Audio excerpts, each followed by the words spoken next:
Olá e bem-vindo ao Conquiste Seus Sonhos. Professor Heitor Grilo aqui na área para mais uma aula de Ciências Humanas e suas tecnologias. Aqui por aí que seja.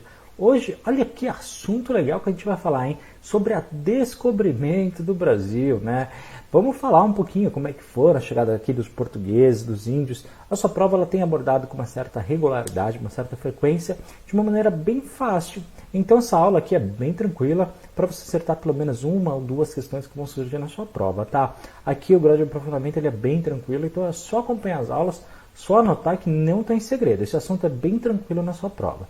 Então vamos começar. Vamos lá. Primeiro, quando a gente fala do descobrimento, né? A data marcada que a gente tem efetivamente falando é quando os portugueses chegam ao Brasil na data de 22 de abril de 1500. Bom, essa data acho que quase todo mundo sabe, sem preocupação, sem problemas aqui, tá? O que você tem que lembrar? Bom, você tem que lembrar primeiro das grandes navegações. O que eram as grandes navegações? Eram os portugueses no século XV, aproximadamente, tá? E depois no século XVI também. Eles começaram a fazer uma grande dominação no mundo. Por quê? Porque eles tinham muitos navios, eles tinham uma frota marítima muito grande e principalmente na construção das caravelas. Caravelas eram um tipo de navio da época que permitia fazer viagens a longas distâncias e depois trazer mantimentos desses locais para Portugal. Então eles detinham essa tecnologia das grandes navegações. Então eles conseguiam chegar aonde outros países não chegavam, tá bom? Então eles tiveram um grande desenvolvimento marítimo, algo que depois de muitos e muitos anos no futuro, quem vai pegar um pouquinho dessa experiência e também vai dominar o mundo vai ser a Inglaterra. Lembra que a gente falou do Império Britânico? Muito bem. Então, mas quem começa com essa ideia, né, das grandes navegações eram os portugueses. Bom, toda matéria-prima, e principalmente a matéria-prima mais cara, ela vinha do Oriente, né? Especialmente das Índias, que é onde tinham ali todos os elementos que Portugal precisava, que era a matéria-prima da riqueza da época. Então, o grande objetivo era chegar o mais longe possível, né? Conseguir esse material para poder trazer tudo para o país. Quem eram as duas grandes potências do mundo naquela época? Uma é Portugal, como eu já falei, e a outra era a Espanha. A Espanha também, tá? Então, as duas e são países que fazem fronteira, né? Eram os grandes rivais daquela época. Portanto, até hoje, né? Até hoje você tem os dois países ali como símbolo ali de uma certa rivalidade, não como antes, como é óbvio. Bom, duas datas que se destacam. A primeira delas em 1492, né? Quando o Cristóvão Colombo, que era o chefe da navegação daquele grupo marítimo, consegue chegar na América, lá em cima, tá? Ele representava a Espanha. Portanto, você tem ali 8 anos depois, aqui embaixo, na América do Sul, né? Em 1500, famoso, né? Pedro Álvares Cabral, quando ele chega aqui no Brasil. Quando ele veio com 3 embarcações, tá? É importante ressaltar aqui que algumas se perderam no caminho. E ele sai de lá com entre 1.200 e 1.300 homens. 2 nomes que você precisa saber, tá? Pero Vaz de Caminha era quem fazia as cartas de tudo que era observado, tá? Tudo que acontecia era retratado em carta e depois mandado para Portugal, para o rei. Ok? E quem escrevia, o responsável, Pero Vaz de Caminha. Hoje todas as cartas que ele fez são públicas, então se você quiser ler é bem interessante. O primeiro contato quando os portugueses descobriram que tinha aqui os índios e tudo mais, né? E como é que era cada uma das comidas, o primeiro momento, né? As frutas, os animais, é bem legal. Se você quiser conhecer, é só digitar na internet as cartas de Pero Vaz de Caminha, você consegue ler tranquilamente. E Nicolau Coelho, pessoal, foi o homem responsável no primeiro contato com os índios, tá? Então, realmente, ele tem uma responsabilidade muito grande, né? Podia muita coisa ali ter acontecido para um lado ou para o outro. Bom, na época, quando os portugueses chegam ao Brasil, a gente não sabe exatamente, né? Esses números são aproximados, mas o cálculo é que se tinha aí aproximadamente 7 milhões de índios já no Brasil, tá? Então essa ideia do descobrimento é meio polêmica. Só uma questão de curiosidade, tá? Quando os portugueses chegam aqui ao Brasil, a primeira coisa que o Nicolau Coelho faz é oferece comida e o vinho, né? Para demonstrar um ato de boa fé, que eles não eram invasores. E os índios odiaram, tá? Tanta comida que vinham, né, dos navios, quanto o próprio vinho. Eles, pronto, não conheciam. Bom, durante os 30 primeiros anos, é bem da verdade, Portugal, ele meio que não quis saber do Brasil, tá? Ok, a terra foi descoberta, legal, mas ainda não havia interesse. Até que em 1530, os portugueses descobriram que existe o pau-brasil, né, que é uma árvore brasileira, e ela, através da sua extração, não interessa assim o motivo porque não cai na prova, mas só por curiosidade, eles extraíam e conseguiam fazer tinta com aquela extração da árvore, tá? Uma tinta vermelha. E essa extração do pau-brasil era um valor muito, muito grande para Portugal. Então, por causa da questão econômica, né, se começa realmente o processo de colonização. Portugal fala, ok, a gente tem que começar a pôr gente naquela terra, a dominar, a começar a conquistar, a ver realmente que aquilo tem de riqueza, tá? Antigamente, o primeiro nome que o Brasil teve, digamos assim, não começou chamando Brasil, né? O primeiro nome chamava Ilha de Vera Cruz. Com o tempo, a gente descobriu, né? Eles descobriram que não era bem uma ilha, era um pouquinho maior. Portanto, o nome foi mudado para Terra de Santa Cruz. Durante esse tempo, as pessoas que lá passavam chamavam de maneira até não oficial a terra de Terra dos Papagaios. Adivinha por quê? Exatamente, porque tinha muitos papagaios no Brasil. Bom, a questão dos índios, né? Como eu disse, tinha entre 5 a 7 milhões, não dá para saber muito. As informações que nós temos, pessoal, é muito das tribos que viviam na parte litorânea, porque os portugueses não se aprofundavam muito, até mesmo porque não sabia ainda como é que eram as florestas e tudo mais, tá? Então os índios que chegavam e tinham esse primeiro contato são as informações que nós temos registradas, inclusive nas cartas. Bom, principalmente da tribo, a tribo principal que a gente tem essa informação é da Tupi-Guarani, né? O que a gente sabe? Que eles caçavam, que eles pescavam, participavam da coleta e as aldeias eram temporárias, então eles iam de um lado para o outro, não era sempre na mesma região, tá bom? Eles, de maneira geral, não tinham hierarquia, mas algumas delas tinham um chefe guerreiro e outras tinham até um chefe espiritual, tá? Que exercia ali uma certa liderança nas tribos. Essa divisão entre homens e mulheres que cada um fazia variava muito de uma tribo para outra, mas de maneira geral, as mulheres realizavam os trabalhos artesanais, faziam a produção de alimento e também cuidavam das crianças.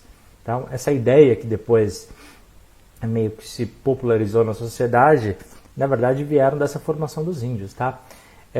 E muitos hábitos, inclusive, por exemplo, o hábito brasileiro de se tomar 2, 3, 4 banhos por dia, por exemplo, também veio dos índios. E muitos outros curiosidades aí são bem legais. Se vocês tiverem interesse, é só escrever aqui nos comentários.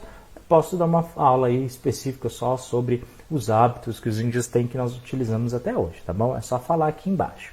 Bom, os homens cuidavam muito do preparo das terras, até mesmo porque algumas realizavam agricultura, bem simples, claro, mas alguns já realizavam, e também faziam o trabalho tanto da caça quanto da pesca. Esse era um hábito que eles tinham, tá? Alguns casos faziam o que nós hoje chamamos de poligamia, né? Que é a relação com várias pessoas ali ao mesmo tempo, outras não. E muitas delas eram um hábito comum, tá? A questão que nós chamamos hoje de canibalismo, né? Quando o homem se alimenta da carne de outro homem. Mas isso tinha uma explicação, que era uma explicação. Eles acreditavam que ao dominar, por exemplo, uma tribo rival e ao matar uma tribo rival, por respeito ao oponente que deu o seu máximo para se alimentar e ter a energia daquele guerreiro que morreu, né, eles utilizavam isso. Era um rito, tá bom? Não era simplesmente ou por maldade ou qualquer outra coisa, não. Era algo espiritual para eles, tá? Inicialmente, os portugueses começaram sim a escravizar os índios, tá? Houve um grande processo no começo de querer de escravizá-los justamente para trabalhar. Mesmo porque a gente começou aqui no Brasil a questão da produção de cana-de-açúcar tá? Foi o primeiro grande mercado, a primeira grande área que a gente teve. Só que é o seguinte, os índios, eles nunca tinham tido contato com o homem europeu. E o homem europeu, quando veio, não trouxe só comida, só roupa, espelho e tudo mais, né? Trouxe também doenças. E o organismo dos índios não tinha ainda anticorpos para se defender dessas doenças. Então, doenças que para nós era simples, né? Como a própria gripe ou doenças de vírus e bactéria, era realmente para os índios algo que eles não tinham defesa nenhuma e eles começaram a morrer com muita facilidade, tá? Então, por uma questão estrategicamente econômica, os portugueses começaram a substituir para trabalho, para escravizar o tráfico negreiro ao invés dos índios, tá? Em termos financeiros, infelizmente, né? Eram 3 vezes mais baratos, inclusive. Bom, hoje nós temos entre 800, e segundo o IBGE, tá? Entre 800 mil e 1 milhão de índios no Brasil.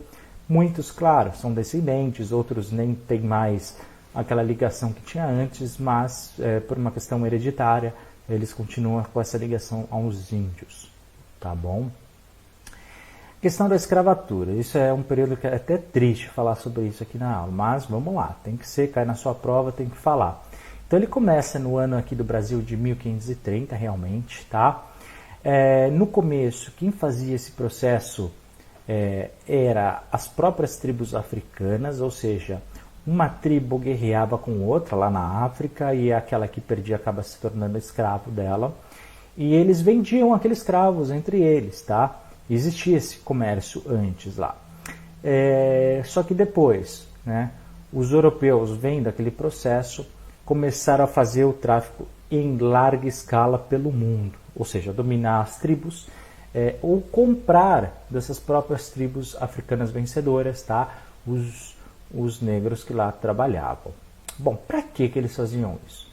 Primeiro, por causa da produção de cana-de-açúcar, que foi digamos assim, o primeiro grande comércio do Brasil, tá? E depois, mais para frente, ao longo dos séculos, isso a gente acaba até não utilizando mais a cana-de-açúcar, acaba sendo o café o grande produto, mas inicialmente era cana-de-açúcar, tá? Esse era o primeiro ponto. O segundo era para realizar diversos trabalhos braçais de maneira bem geral, tá? Porque culturalmente os portugueses não realizavam trabalhos braçais. Bom, quanto tempo que durou a escravatura, Heitor? Durou mais de 300 anos e foram mais de 5 milhões de africanos escravizados, só no Brasil, tá? Fora os outros países. Só no Brasil, mais de 5 milhões. Eles trabalhavam em média 20 horas por dia, tá? Com pouquíssima alimentação, e era muito comum os hábitos de açoitamento, né? Para tentar uma certa disciplina e tudo mais. Mas a bem da verdade é que nem todos aceitavam, e ainda bem, e muitos resistiram, outros fugiram. Se você quiser saber mais, eu recomendo que você estude um pouquinho, tá? Sobre o exemplo que teve nos Quilombos dos Palmares. Pesquisa aí no Google, tá? Eu sei que não se aprofunda o porquê, não cai detalhes do Quilombo dos Palmares, mas eu acho que é bem interessante para a sua vida pessoal. Então pesquisa, é só uma dica. Bom, quando acaba a escravatura? Ela acabou oficialmente, pessoal, em 13 de maio de 1888, através de uma lei chamada Lei Áurea, assinado pela Princesa Isabel, tá? E essa lei é curiosa, né? Porque ela acaba com a escravatura legal, só que ela interrompe de uma vez, né? E depois disso não houve nenhum suporte, né, para os africanos que foram libertos.